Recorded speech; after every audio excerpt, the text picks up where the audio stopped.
All right then. So let's make a start then. So yeah, well, hello everyone who's watching this video. My name's Roger Hallam, and I'm from the UK. I'm one of the co-founders of Extinction Rebellion, and we're here today to do a video about setting up groups. And I've got Dolly here from Leeds, who's going to tell people how to do it, and Claudia from Brighton, who's going to tell people how to do it as well. So we've got two experts in inverted commas.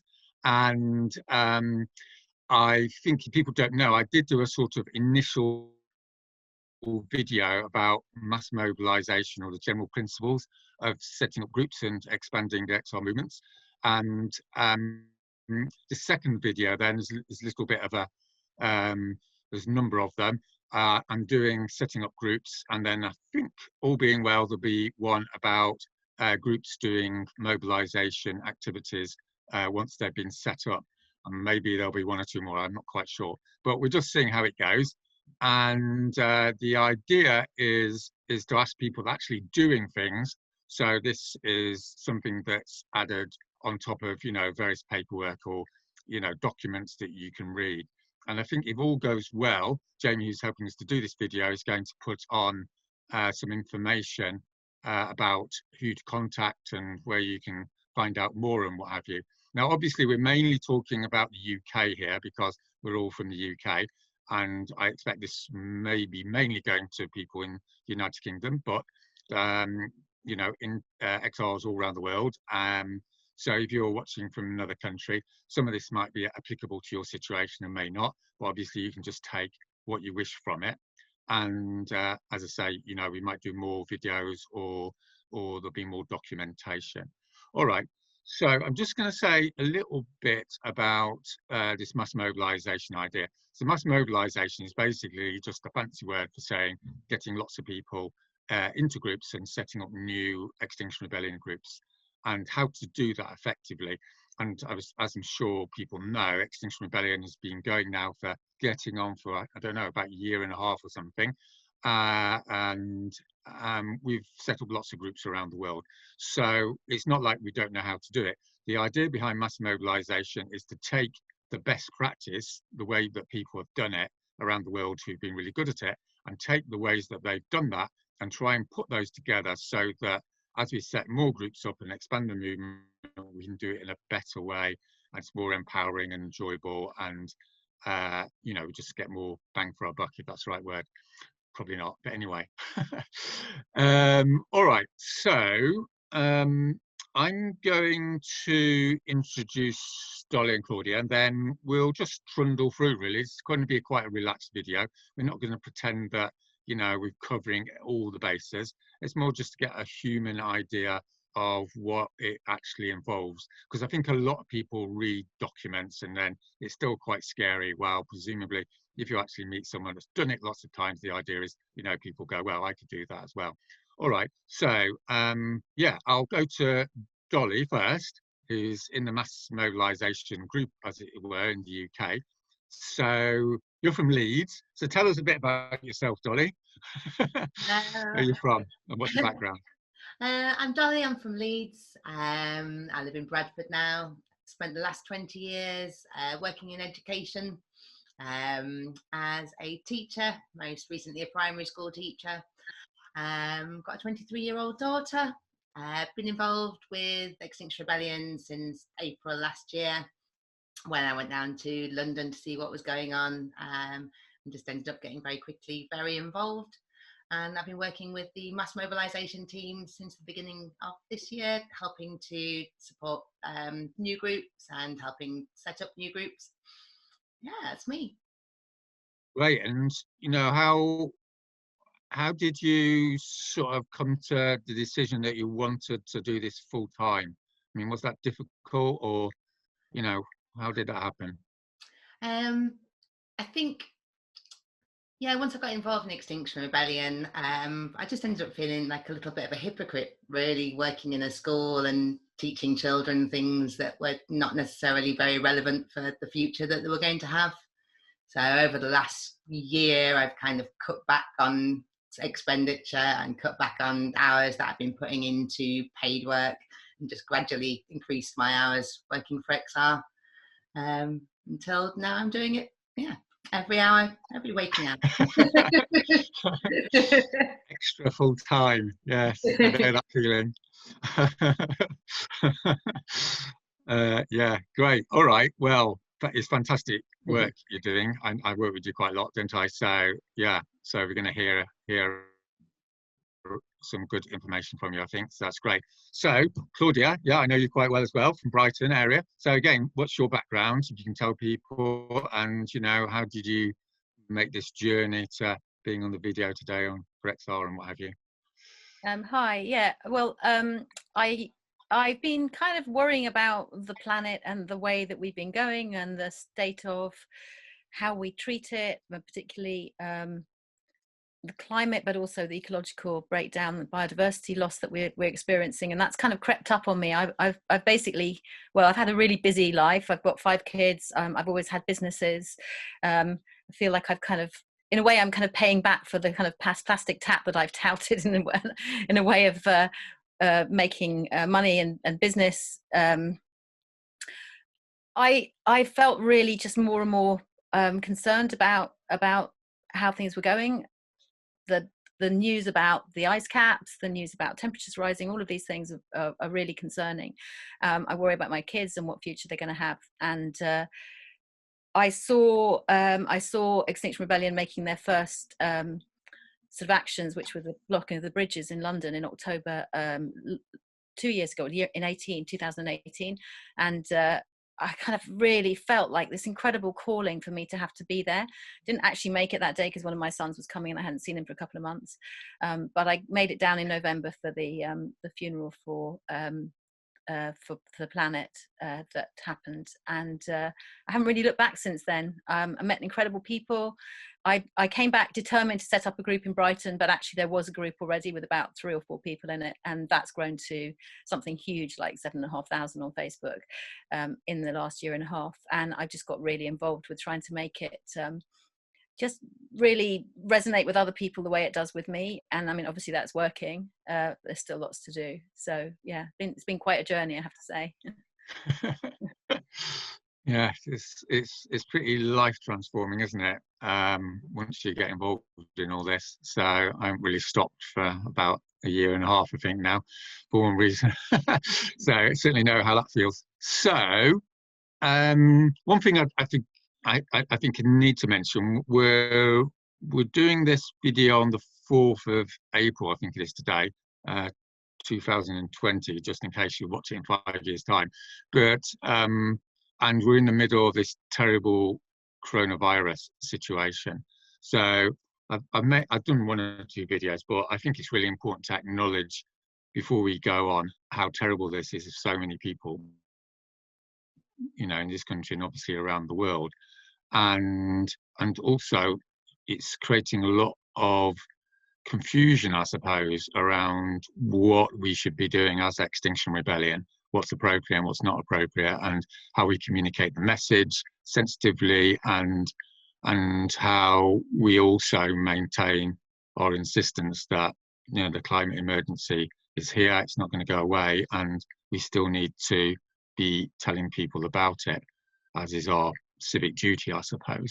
So I haven't necessarily got a plan on what that's supposed to look like, and I think we may talk about that a little, well, we will talk about that a little bit during this video. But what I want to do first is just find out how this actually works, because I don't know, maybe many people watching this video have no idea how Extinction Rebellion group is set up, and it can be really intimidating.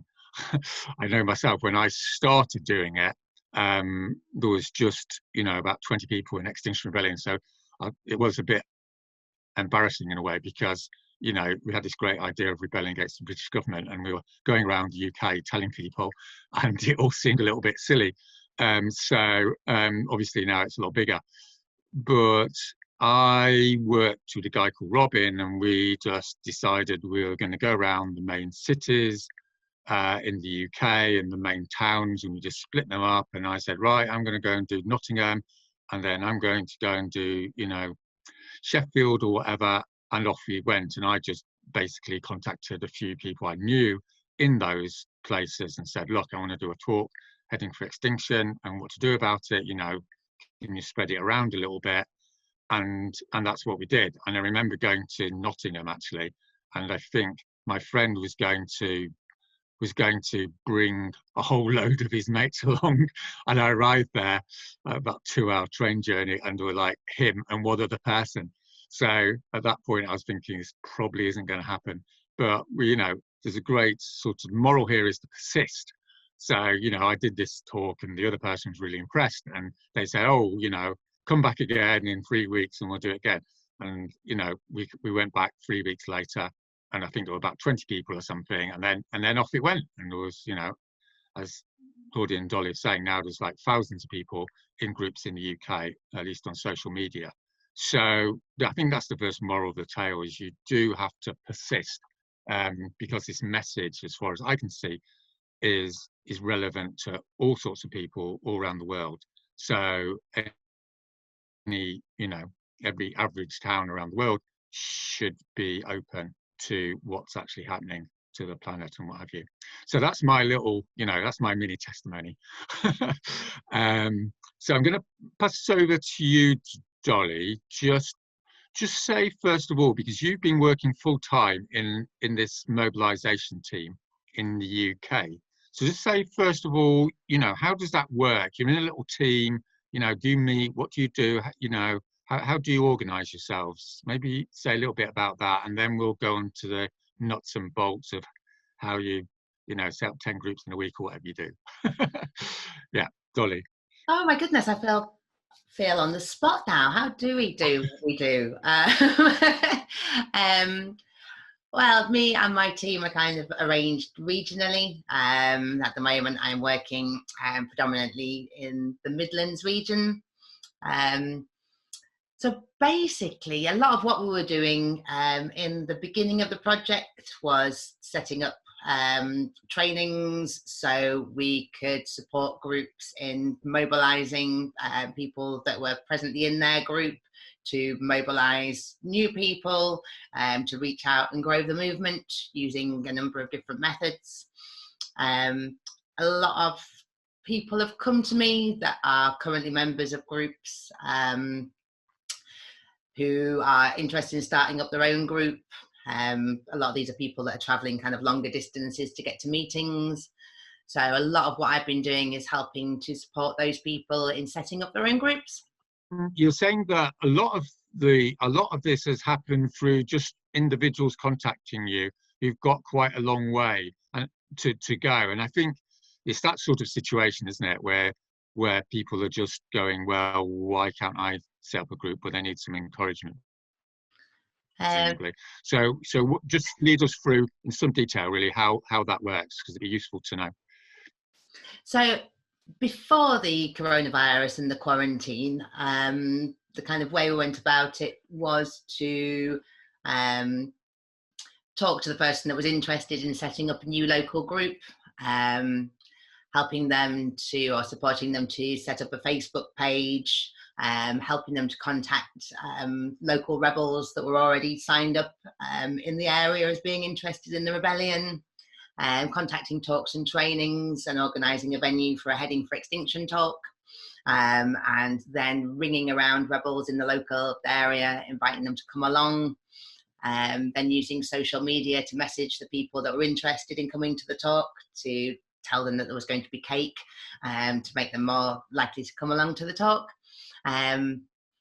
One of the things that I started doing just before the COVID, because I give the Heading for Extinction talk as well, is I changed the structure of the end. Well, I didn't change the structure, I just added a little bit to the end of the Heading for Extinction talk, where it talks about the structure of XR, and invited all the people at the talk before they left to sign up into a working group, which was really, really beneficial. And yeah, the one group where I started doing that are now absolutely smashing it, and they've got an outreach team of 10 people and 4 mass mobilisation coordinators.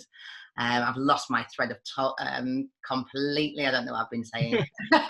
So we've got to the point where you actually do the talk. So either you do it as a mobiliser, or in the UK we have this thing, talks and trainings group, a national group, isn't it? That basically has a network of people that can do the Heading for Extinction talk. So we either contact them or you do it yourself. And, you know, in the lead up to that, you've got a network of people who have already signed up to Extinction Rebellion. You ring them up, and there's a local Facebook event or page is set up with the people that want to set the group up, assuming they're there. Those are the people that are going a long way to existing meetings. Yeah. So it sounds like ideally you have a little core or 2 or 3 people that sort of want to do it, and then you've got this database, and you contact the people in the database, and then presumably you've got a Facebook event, and then you publicize that, and people bring, I guess people bring some friends sometimes. Does that work? And yeah, so we've got up to the point where you've done the talk, and then I didn't quite get that. So you get everyone to sign up to a working group, and then how does that move towards setting a group up? So from the working groups, you can link up the people that are interested in arts or interested in media, hook them up with the regional working group for arts or media. So they've got kind of contact and they can have information and trainings and things passed along to them. After that, you'd send like a welcome email to everyone that attended, thanking them for coming and letting them know when the next meeting is. Generally letting them know what other events are going on as well, because not everybody wants to go to a meeting. So giving them kind of information and resources about other trainings and things to get involved in. So it's kind of accessible and appealing to everybody. Right. So basically the holy grail here is to make sure you get all the contact details of everyone that's come to the talk. Yeah. Yeah. And then you send them in a welcoming email out and give them the details of the first inaugural meeting, as it were, of a new local group. But also you give them the options. You know, if they don't particularly want to do that, they can just go straight into a media group or art group, or, you know, a mass mobilization group doing stalls or some variation on the theme, right? And then just say a little bit about the first meeting and what happens after that. Ooh. It all depends on the group really and their needs, and I'm really trying to remember a time before quarantine now because it's all changed so much. Generally at the first meeting, I've encouraged groups to do a little bit of training in mass mobilisation methods, because I think that's maybe one of the kind of first important things when you've got a new small group, is to make that group bigger. So you've got more people with more skills and more experience and more time that can work together. Right, and then they do a DNA training, don't they, at some point? But that's not your patch. DNA training, not necessarily my patch. Mass mobilisation team's kind of hooked up now with the actions team. So once groups have had the mass mobilisation training and they're heading for Extinction talk, then the actions team would contact them to give them further training, NVDA training and that kind of thing. Yeah, great. So basically, I mean, we'll talk about this more in the future videos, but the general gist is that the mass mobilisation training, there's these 7 methods, like doing stalls and house meetings and door knocking, what have you, things that get out and get new members. And then secondly, and then there's the actions team, and they do NVDA training. People don't know what that means. That's non-violent direct action training, which prepares you to do civil disobedience and what have you. So, you know, we won't talk about that anymore because that's like next video. All right, that's great. So yeah, I'm just gonna go over to Claudia then. So maybe you can say a little bit. I mean, you've been doing this for quite a while, haven't you? But not full time. Yeah. So maybe you can say a little bit about how you got into it initially and how that felt on a human level, as it were, and how you got a little bit more confident and how it's been, and you know what you've done, what's helped you to build that confidence. What you mean, me personally? Yeah, when you've been setting groups up. Yeah, I mean, how did that start for you? Because you said you went to Brighton and they'd already set a group Yeah, So it was. what happened after that? It was very much in formation, and Brighton being Brighton is a little bit likes to do its own way. So we sat down, we had a very long meeting in December 2018 with a lot of people and decided what the working groups would be and kind of allocated someone to be a point person for all of those. And actually that's pretty much stayed as the format of Brighton since then. And I think within that, so I'm co-coordinator of the Brighton group. Which means, and I'm the external coordinator, so I liaise now with the county coordinators, and I'm on the I kind of also kind of jump that sometimes and liaise with the southeast region coordinator and join meetings and so on and so forth, so that we all try to keep connected. It's got kind of busy and interesting, and each group has their own style and they go off and do things differently. Some communicate better, some kind of don't really do that much, others do absolutely masses, and then it's a very much kind of up and down thing. But I've also been helping with setting up groups in other places, and I have my feet in two different camps, one in the countryside and one in the city. So I helped set up a group in the countryside, which was quite an interesting experience because it was very different. In Brighton, people, we have our own Green MP, the only one in the country, and everyone is kind of ripe and ready really for thinking about ecological issues. Whereas when you're coming to the kind of more Tory heartland of the UK for certain, it's a lot trickier in a way, but actually not nearly as hard as I thought it would be. In fact, there's a very different kind of can-do attitude in terms of how people approach the way they run the group. It's much more run like a society. It's quite interesting, the different attitudes. Yeah, well, that's one of the things. That's one of the things I wanted to ask you. Thinking about you coming on this video, is that I think there's a tendency, isn't it, to think that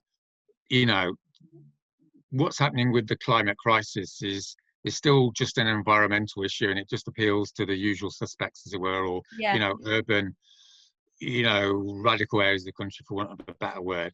But I found, and I think other people have found, that it does have a universal resonance, let's put it like that, and you can mobilize people outside that culture. Very true. What I'm interested in is how did that go then? Maybe you can go into some detail on how you mobilised the Tory hotlands of the southeast of England. well, so what I did was I attended, I actually, on the way back from the October Rebellion, literally on my way back, I dropped into a meeting which was already ongoing as a climate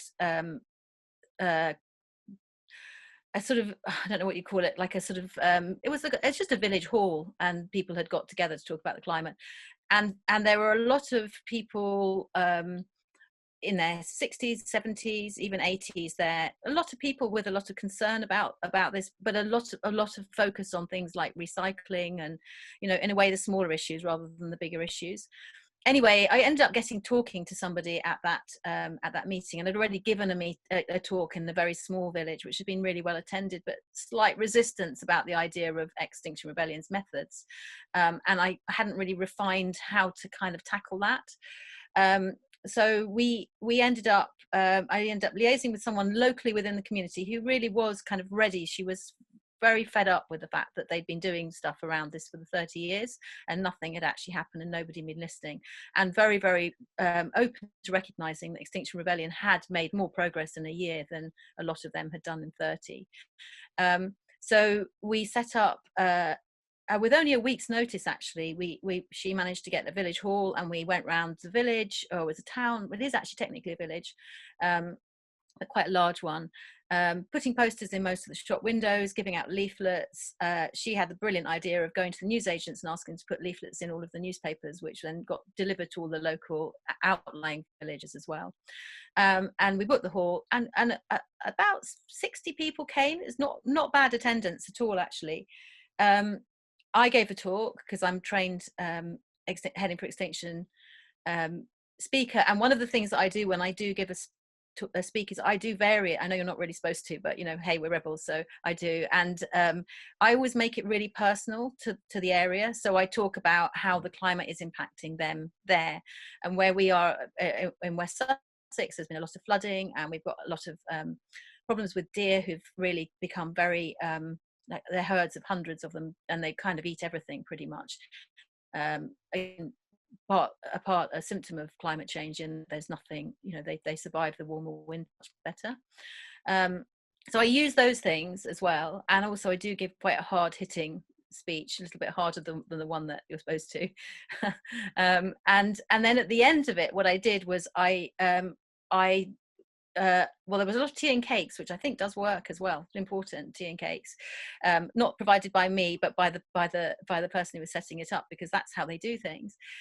So we had a little break, and then I like doing kinetic sessions. So I got all of these people, and it was a little bit hairy because some of them had problems walking, you know. But we got them up, and we put the chairs to the side of the room, and I asked them 3 questions. And the first question was, how important do you think that the climate and ecological crisis is in terms of all the issues that are you know, happening on the planet at the moment? And it was really interesting because, so I said, you know, if you think it's the most important, go down to that end of the room. If you think it's kind of okay, but there's other things that are really important as well, you know, stick around the middle. And if you think it's not, it actually is fine and it's a load of rubbish down there. And there was a spread between the middle to the very, you know, that's the most important. But what was great with that was that they then did the talking. So the people who were sort of flat against this is the most important issue, what then started saying, but you know, if we don't get this sorted, nothing else will work. We can't talk about how it'll be, you know, we can give better lives to people in the third world or any of those other issues, because if we run out of food and everybody's fighting, we're going to be really stuck. So we had a bit more of a conversation, and then people started moving towards the, you know, the side of the room that meant it was the most important. Then the second question was, how comfortable do you feel with Extinction Rebellion's methods? And again, the same thing happened. We had some people flat against the wall, and other people saying, I don't really feel comfortable about this. And of course, what happened in Canning Town with the tube was brought up. And then again, people did that debate. They talked themselves between each other. And very quickly, people started moving to it's really, you know, they do work, because we had some people just saying, this is the only thing that works. That's why you're here, because you've heard about us.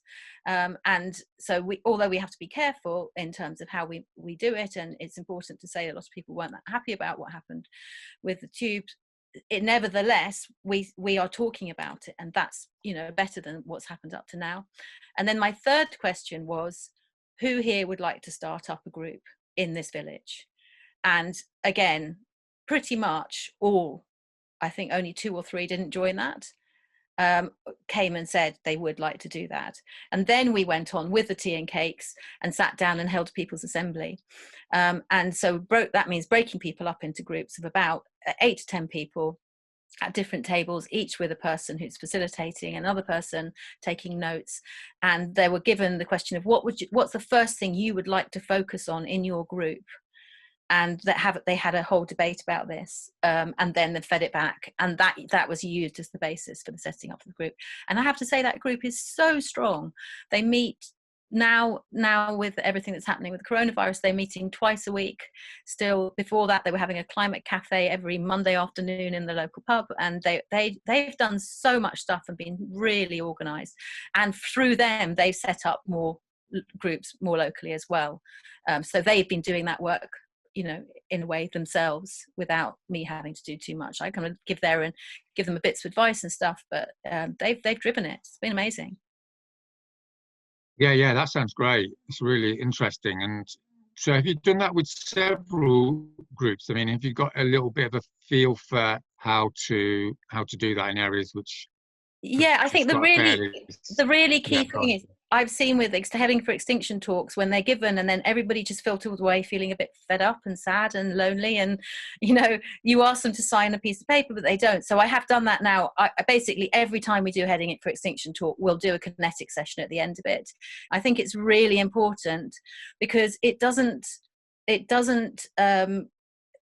talk doesn't allow people to work through those anxieties that they have. And so leaving them to go back to their homes, left either feeling like there's kind of pretty much no hope, and so what they're going to do, or else they have to take a leap into the dark and sign up with XR, not really knowing much about that's going to involve, to actually demonstrate the fact that it's an inclusive group, which means that everybody's voice is heard. That's really important, I think. And the wonderful thing about kinetic sessions is that people use their body to give an opinion, and then they start talking. And especially if you can facilitate it well and make sure that you do say at one point, it would be really good to hear from someone who's not said anything yet. And it's amazing how people who have just held back will then talk at that point. I think that's really, really important. And then you can do the sign up. And you'll get much more likely to get people signing up because they've already been through those stages. They've made those decisions, and they've been supported by seeing other people who are going through that same process themselves. Great. So that sounds amazing, and I think it's interesting that the way you've done it is to take some control over the talk a little bit, and the talk isn't supposed to be the same in all circumstances for obvious reasons. Really, people need to relate the talk to their own personal experience, and also, as you say, it needs to be related to the local situation, what's been happening in the local area. And I think it's interesting that you said that it does need to be hard-hitting and people can cope with that, and they need to know it, and that's part of the process of mobilizing people. It's not a process of just getting information, it's a process of people getting quite emotional because they're actually realizing for the first time how absolutely horrific the situation is. And then the other part of it is getting people to move, which is always good. So those three questions sound great because then they lead on to the main point, which is, do people want to set up a group or not? And if people move their bodies, then they're more likely to actually follow through, I guess. And then you've got the tea and biscuits routine at the end, which is So I mean, that sounds like the sort of thing which could be applied to many different areas. It doesn't rely on people coming with a particular progressive or radical or green sort of orientation. Is that the takeaway from it, you would say?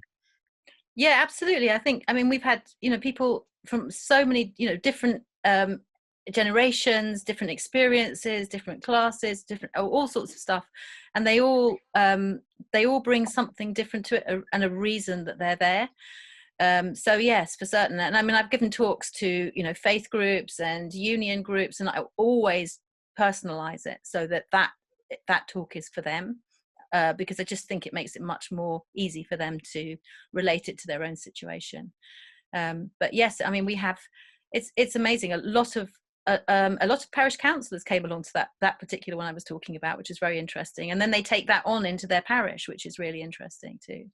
And it sounds like you've got a really decent turnout. If it was just a village, like 60 people is a lot of people. I mean, no one turns out for hardly anything nowadays, do they?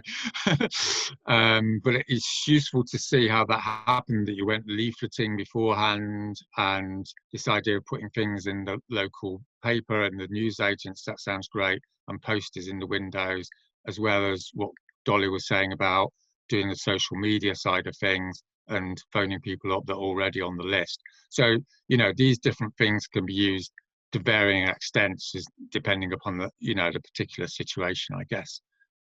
One other thing we did we also shared it in all of the local village Facebook pages. Right, great, because a lot of communities, well, most communities now have community Facebook pages or community social media, don't they?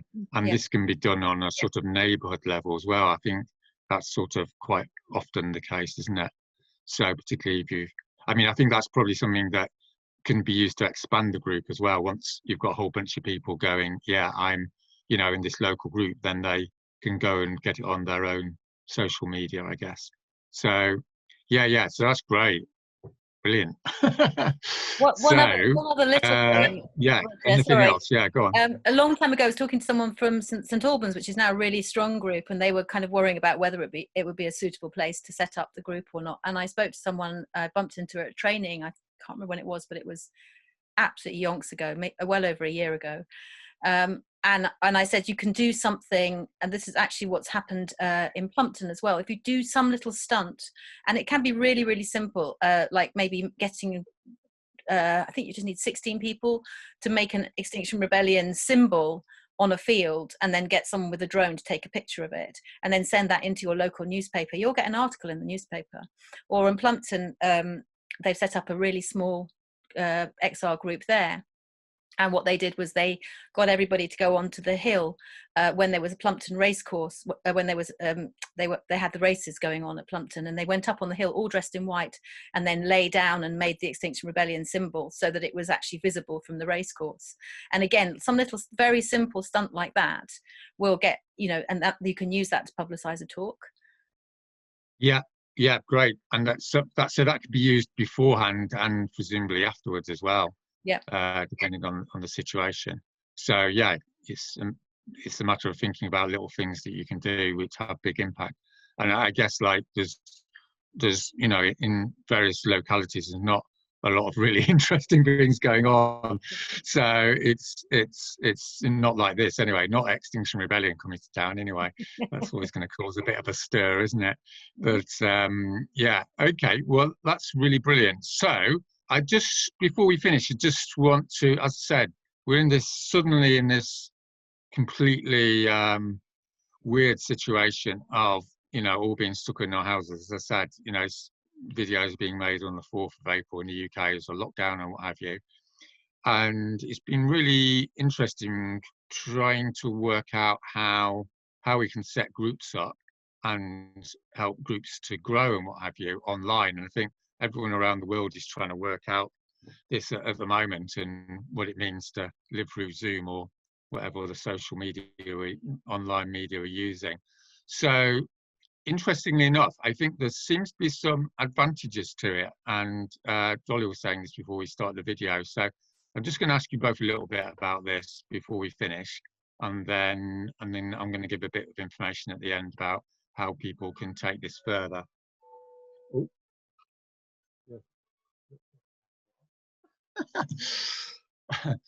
Okay, right. So Dolly, yeah, how's it been going then, setting groups up? Since we're all going online, as you might say. It's been kind of busy. Before the quarantine, I had a few groups that had the Heading for Extinction talk already, and were just ready to form a new group and have the first meeting. Pardon me. So yeah, they've had to work very, very quickly to kind of train up with facilitation on Zooms and train up the people from their group to be able to kind of use Zooms and use that format for meetings. For starting new groups, I've been working quite a lot with county coordinators, working quite a lot with Lincolnshire county coordinators, where they're very keen on having groups in every town. So yeah, it's quite a straightforward process, and every group is different, but from a kind of practical point of view, it's a lot quicker a process. So it's very easy to set up a Facebook group, email the rebels from the local area, invite them to a Zoom meeting with a talk and a chance to connect. And I think, yeah, it's a really good time for kind of reconnecting, because there's a lot of kind of rebels that we've kind of got on our databases that have shown interest in the rebellion. There's a few 100,000, I think, that have not been very active. So a lot of kind of groups have been really keen to kind of reach out to all the rebels that are kind of in their area and check in on them, see how they're doing, and then give them the opportunity to come and gather together and talk. I feel like I've gone off on a tangent a little bit. But in the setting up of new groups, yeah, basically set up a Facebook group, invite all the local rebels to come to a meeting, and kind of take it from there, really. There's lots and lots of really good resources at the moment that are available online. The kind of Alone Together timetable with different talks and trainings and workshops that can kind of engage all different types of rebels. And there's now the Rebel Academy that's got kind of training at your own pace online. Today, the Midlands coordinator, Suzanne Savage, is doing her first online Heading for Extinction talk. So that link's gone out to all the new little groups in Lincolnshire. So no one's having to travel. Suzanne, even though she's just one person, is able to do this Heading for Extinction talk for a number of different groups at the same time. So very, very accessible. You can do it from your own home, but still have that kind of connection with other rebels and with the speaker. Yeah, great. And before we finish, I just want to ask you, because you've been really active in the North, haven't you, over the last 2 months or so. So just give us an idea, how many groups have you set up as a rough ballpark figure? In the whole of the North? We're talking the Midlands, Northeast and the North? Yeah. Oh, I don't know. There's some that we've set up kind of almost from scratch, and there's some that were kind of Facebook groups that weren't really kind of functioning as a group. Somewhere around 40. 40 groups, yeah. See, I mean, I think that's amazing, and I think that's really important for people to know watching this video. This isn't just, it's not just set up the odd group here and there. Basically, you've got people working full time on it. Once you get into a rhythm, you can just, I mean, I think what we've done, haven't we, is we've made a list of about 50 sort of areas where we want to set up groups. And as you can see from what Claudia is saying, these can be down to village level. And then, without sounding too tricky about it, it's basically a matter of churning them out, isn't it? Is you... Yeah, I have got 6 new Facebook pages that I am making today for new groups. So yeah, exactly. Yeah, and I think in Lincolnshire they basically split Lincolnshire up into 12 areas, wasn't it? And then went, okay, so we're going to set 12 groups up in Lincolnshire. That's basically where we need to go, as far as I'm concerned. Anyway, just to put my 2 pennies worth in, is have people working full time with volunteers who are working 5 to 10 hours a week, and then look at your area, get a map out, decide where all the villages or the towns are, find the rebels in those towns, and then create the Facebook group, get the Heading for Extinction talk done. As we can see, it can happen online, and then the first meeting can be online as well. I mean, and there's some advantages to that. So I just wanted to check with you, Claudia, how has it been going online, as it were, in the southeast? Has that been a bit more of a problem, or people gradually getting into it? People are getting into it. We're definitely getting much more confident with using Zoom, and there are a lot of really productive meetings. And actually, some people, or quite a significant amount of people, are saying they're finding it more accessible because they've got kids, or they're working, or just for whatever reason, they're carers. They can't get out. So we're now meeting and coming across people who we wouldn't have engaged with before, which is really nice. What we're doing is we hold, and this happens quite a lot. We hold coffee mornings every morning between 11 and 12, and people can just drop in and chat, and it will always have an environmental slant about it. And it's a really good way of people kind of thinking about how we can maximize some of the things that we're noticing in the environment that are happening as a result of the terrible situation with COVID-19 and the pandemic. And so that's been really interesting. I've got my first online Heading for Extinction talk the week after next, and it's looking like at least 100 people have said they're interested in going to it. So that's going to be really good, and I hope that's going to break out into some smaller areas across the south coast that would be up for setting up groups, because it's based through the Worthing group, which is quite a small group, but they've been spreading it through that area.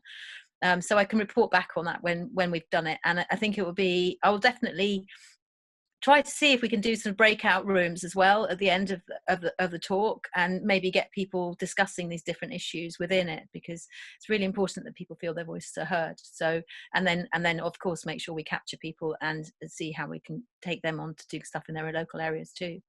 So yeah, it's interesting. Yeah, so the situation with being online then is quite interesting, because initially we thought, oh my God, nothing's going to be able to happen for, a long time. But over the last 2 or 3 weeks, yeah, necessity has been the mother of invention, and people have started innovating on what can happen online. And there's some good reasons why it's actually helping mobilisation, in fact, because people can just get online, press their Zoom link or whatever. They don't have to travel a long way, and you can have breakout rooms on these meetings, so people can still speak in small groups and what have you. So it's all systems go sort of thing in terms of being able to set groups up, as far as I can see at this moment in time. Before we finish, I just wanted to mention one other thing, which was, it also seems to be a good idea to set up sort of split up groups, or at least decentralized groups in big towns and cities. And this has been happening a little bit, but there's good evidence to show that if you have more groups in a city, then more people will attend meetings and engage in actions and mobilization and things, because they have less, they don't have to travel so far, or they can just meet local people on Zoom. So that's another thing that we're developing, isn't it? Okay, so the last thing to say is, hopefully there's going to be some information on a little screen or something at the end of this video. So if you are watching this and you're going, oh, I can do that, and everyone can, there's no great massive sort of skill involved in this, then have a look at the links and the email or whatever, and get in touch, and there's trainings available, and we can help. And maybe if you want to talk to Dolly or Claudia, find out some more details, they're not going to disappear, they might be able to help you. So shall we all, I think we'll say bye in order. So bye everyone. I'll just pass over to Dolly. Goodbye everyone, thank you very much. Claudia. Bye, Claudia. Bye everybody, and good luck, and yeah, do be in touch if we can help.